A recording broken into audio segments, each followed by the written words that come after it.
हाँ जी, ਆਪਾਂ ਗੱਲ ਕਰ ਰਹੇ ਸੀ ਰੈਸਟ ਦੀ। ਜੇਕਰ ਕੋਈ ਬੋਡੀ ਆਪਣੀ ਪੋਜੀਸ਼ਨ ਨੂੰ ਚੇਂਜ ਨਹੀਂ ਕਰਦੀ ਵਿਦ ਰਿਸਪੈਕਟ ਟੂ ਸਰਾਊਂਡਿੰਗਸ। ਦੇਖੋ ਇੱਥੇ ਇੱਕ ਸ਼ਬਦ ਆ ਰਿਹਾ ਵਿਦ ਰਿਸਪੈਕਟ ਟੂ ਸਰਾਊਂਡਿੰਗਸ, ਵੀ ਆਪਾਂ ਸਰਾਊਂਡਿੰਗਸ ਦੇ ਹਿਸਾਬ ਨਾਲ ਸੋਚਾਂਗੇ, ਠੀਕ ਹੈ, ਵਿਦ ਰਿਸਪੈਕਟ ਟੂ ਸਰਾਊਂਡਿੰਗਸ। ਤਾਂ ਜੇਕਰ ਬੋਡੀ ਆਪਣੀ ਪੋਜੀਸ਼ਨ ਨੂੰ ਚੇਂਜ ਨਹੀਂ ਕਰਦੀ ਤਾਂ ਆਪਾਂ ਉਹਨੂੰ ਬੋਲਾਂਗੇ ਬੋਡੀ ਕਿੱਦਾਂ ਹੈ, ਰੈਸਟ ਵਿੱਚ ਹੈ। ਓਕੇ, ਕਾਫੀ ਸਾਰੀਆਂ ਐਗਜ਼ਾਮਪਲਸ ਤੁਸੀਂ ਆਪਣੇ ਆਪ ਹੀ ਲੱਭ ਸਕਦੇ ਹੋ, ਦੇਖ ਸਕਦੇ ਹੋ ਵੀ ਜਿਹੜੀਆਂ ਬੋਡੀਜ਼ ਰੈਸਟ ਵਿੱਚ ਹੈਗੀਆਂ, ਜਿਹੜੀਆਂ ਆਪਣੀ ਪੋਜੀਸ਼ਨ ਨੂੰ ਚੇਂਜ ਨਹੀਂ ਕਰ ਰਹੀਆਂ, all those bodies are in the state of rest. ਦੂਸਰੀ ਚੀਜ਼ ਆਪਣੇ ਕੋਲ ਆਉਂਦੀ ਹੈ ਬੇਟਾ ਮੋਸ਼ਨ। ਮੋਸ਼ਨ ਦੇਖੋ, ਮੋਸ਼ਨ ਕੀ ਚੀਜ਼ ਹੈ। ਹੁਣ ਆਪਾਂ ਮੋਸ਼ਨ ਦੀ ਗੱਲ ਕਰ ਰਹੇ ਹਾਂ। ਮੋਸ਼ਨ ਦਾ ਮਤਲਬ ਹੈ ਜਦੋਂ ਕੋਈ ਬੋਡੀ ਆਪਣੀ ਪੋਜੀਸ਼ਨ ਨੂੰ ਚੇਂਜ ਕਰ ਰਹੀ ਹੈ with respect to surroundings, surroundings ਦੇ ਹਿਸਾਬ ਨਾਲ ਆਪਣੀ ਪੋਜੀਸ਼ਨ ਨੂੰ ਚੇਂਜ ਕਰ ਰਹੀ ਹੈ। ਤੁਸੀਂ ਸਕੂਟੀ ਚਲਾ ਰਹੇ ਹੋ, ਜਿਹੜੀਆਂ ਦੂਸਰੀਆਂ ਬੋਡੀਜ਼ ਆਸ-ਪਾਸ ਮਕਾਨ ਬਣੇ ਹੋਏ ਆ ਗਲੀ ਵਿੱਚ, ਉਹਨਾਂ ਦੇ ਹਿਸਾਬ ਨਾਲ ਤੁਹਾਡੀ ਪੋਜੀਸ਼ਨ ਚੇਂਜ ਹੋ ਰਹੀ ਹੈ। ਤੁਸੀਂ ਪਹਿਲਾਂ ਉਹਨਾਂ ਦੇ ਨਜ਼ਦੀਕ ਸੀ, ਹੋਰ ਦੂਰ ਚਲੇ ਗਏ, ਹੋਰ ਦੂਰ ਚਲੇ ਗਏ, ਹੋਰ ਦੂਰ ਚਲੇ ਗਏ, ਤਾਂ that means then you are in the state of motion. ਠੀਕ ਹੈ, ਕੋਈ ਵੀ ਬੋਡੀ ਇੱਦਾਂ ਦੀ ਹੈ ਜਿਹੜੀ ਆਪਣੀ ਸਰਾਊਂਡਿੰਗਸ ਦੇ ਹਿਸਾਬ ਨਾਲ ਆਪਣੀ ਪੋਜੀਸ਼ਨ ਨੂੰ ਚੇਂਜ ਕਰ ਰਹੀ ਹੈ, ਤਾਂ ਆਪਾਂ ਉਹਨੂੰ ਕੀ ਬੋਲਾਂਗੇ, that body is in the state of motion. Is it okay? Up to this I think now you are able to do this. ਠੀਕ ਹੈ, ਤੁਸੀਂ ਇਹ ਚੀਜ਼ ਬੜੇ ਆਰਾਮ ਨਾਲ ਕਰ ਸਕੋਗੇ। ਇੱਕ ਚੀਜ਼ ਹੋਰ ਮੇਨ ਚੀਜ਼ ਧਿਆਨ 'ਚ ਰੱਖਣੀ ਹੈ ਬੇਟਾ, ਉਹ ਆਹ ਚੀਜ਼ ਹੈ ਕਿ ਜੋ ਆਪਣੇ ਕੋਲ ਇਹਦੀ ਮੋਸ਼ਨ ਅਤੇ ਰੈਸਟ ਹੈ, ਦੇ ਆਰ ਰਿਲੇਟਿਵ ਟਰਮਸ। ਆਹ ਚੀਜ਼ ਇੱਥੇ ਲਿਖੀ ਹੈ, ਰਿਲੇਟਿਵ।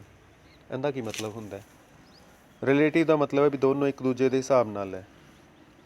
ਇੱਕ ਦੂਜੇ ਦੇ ਹਿਸਾਬ ਨਾਲ ਮਤਲਬ ਵੀ ਕਿਸੇ ਹੋਰ ਬੋਡੀ ਨੂੰ ਅਸੀਂ ਲਵਾਂਗੇ, ਉਹਦੇ ਹਿਸਾਬ ਨਾਲ ਦੇਖਾਂਗੇ ਤਾਂ ਬੋਡੀ ਆਪਾਂ ਨੂੰ ਪਤਾ ਚੱਲੂਗਾ ਰੈਸਟ ਵਿੱਚ ਹੈ ਜਾਂ ਮੋਸ਼ਨ 'ਚ ਹੈ।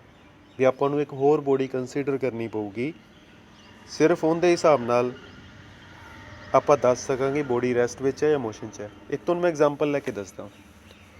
ਤੁਸੀਂ ਮੈਨੂੰ ਇਹ ਦੱਸੋ ਕਿ ਤੁਸੀਂ ਹੁਣ ਇੱਕ ਚੇਅਰ 'ਤੇ ਜਾਂ ਕਿਸੇ ਬੈੱਡ 'ਤੇ ਕਿਸੇ ਜਗ੍ਹਾ 'ਤੇ ਬੈਠ ਕੇ ਪੜ੍ਹ ਰਹੇ ਹੋ, ਤੁਸੀਂ ਰੈਸਟ ਵਿੱਚ ਹੋ ਜਾਂ ਮੋਸ਼ਨ 'ਚ ਹੋ? ਜ਼ਿਆਦਾਤਰ ਜਣੇ ਇਹ ਸੋਚ ਰਹੇ ਹੋਣਗੇ ਕਿ you are in the state of rest. ਤੁਸੀਂ ਸੋਚ ਰਹੇ ਹੋ ਵੀ ਅਸੀਂ ਰੈਸਟ ਦੀ ਸਟੇਟ ਵਿੱਚ ਹੈਗੇ ਹਾਂ, ਕਿਉਂਕਿ ਤੁਸੀਂ ਮੂਵ ਨਹੀਂ ਕਰ ਰਹੇ, ਇਹਦਾ ਮਤਲਬ ਤੁਸੀਂ ਰੈਸਟ ਦੀ ਸਟੇਟ 'ਚ ਹੋ। ਬਟ ਮੈਂ ਇਹਨੂੰ ਗਲਤ ਪ੍ਰੂਵ ਕਰ ਦੂੰਗਾ। ਕਿਵੇਂ?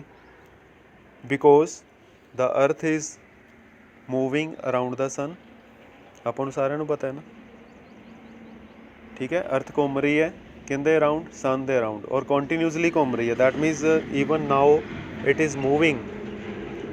ਤੁਹਾਡਾ ਘਰ ਕਿੱਥੇ? ਅਰਥ ਦੇ ਉੱਪਰ ਹੈ। ਤੁਸੀਂ ਕਿੱਥੇ ਬੈਠੇ ਹੋ? ਉਸ ਘਰ ਦੇ ਅੰਦਰ ਬੈਠੇ ਹੋ, ਰੂਮ ਦੇ ਅੰਦਰ ਬੈਠੇ ਹੋ, ਕਿਸੇ ਵੀ ਚੇਅਰ 'ਤੇ ਬੈਠੇ ਹੋ ਜਾਂ ਕਿਸੇ ਵੀ ਜਗ੍ਹਾ 'ਤੇ ਬੈਠੇ ਹੋ, ਤਾਂ that means you are also moving with ਅਰਥ ਨਾ, ਦੇਅਰਫੋਰ you are in motion.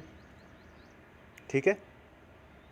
But ਜੇ ਆਪਾਂ ਦੂਜੇ ਹਿਸਾਬ ਨਾਲ ਸੋਚਦੇ ਹਾਂ, ਆਪਣੇ ਹਿਸਾਬ ਨਾਲ ਆਪਾਂ ਦੇਖਦੇ ਪਏ ਵੀ ਨਹੀਂ ਮੈਂ ਤਾਂ ਰੈਸਟ ਵਿੱਚ ਹਾਂ। ਦੋਨੋਂ ਹੀ ਚੀਜ਼ਾਂ ਸਹੀ ਹੈ। ਕਿਉਂ ਸਹੀ ਹੈ? ਕਿਉਂਕਿ ਆਪਾਂ ਇੱਥੇ ਰੈਫਰੈਂਸ ਪੁਆਇੰਟ ਨੂੰ ਕੰਸੀਡਰ ਨਹੀਂ ਕਰ ਰਹੇ।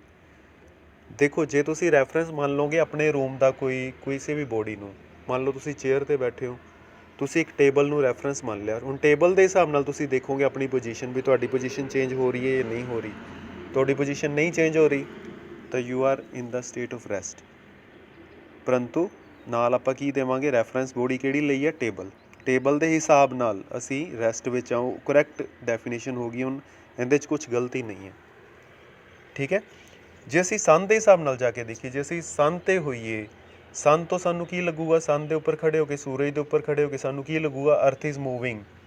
ਤਾਂ ਫਿਰ ਸਾਨੂੰ ਇਹ ਲੱਗੂਗਾ ਅਰਥ ਇਜ਼ ਮੂਵਿੰਗ, ਤਾਂ ਇਹਦਾ ਮਤਲਬ ਸਾਡਾ ਘਰ ਵੀ ਮੂਵ ਕਰ ਰਿਹਾ ਹੈ, ਤਾਂ ਅਸੀਂ ਵੀ ਮੂਵ ਕਰ ਰਹੇ ਹਾਂ, ਅਸੀਂ ਵੀ ਮੋਸ਼ਨ 'ਚ ਹਾਂ।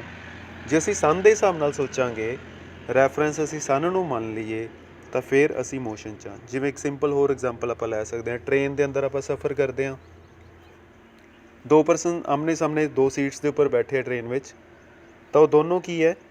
ਇੱਕ ਦੂਜੇ ਦੇ ਹਿਸਾਬ ਨਾਲ ਰੈਸਟ ਵਿੱਚ ਹੈ, ਕਿਉਂਕਿ ਉਹਨਾਂ ਦੀ ਪੋਜੀਸ਼ਨ ਚੇਂਜ ਨਹੀਂ ਹੋ ਰਹੀ।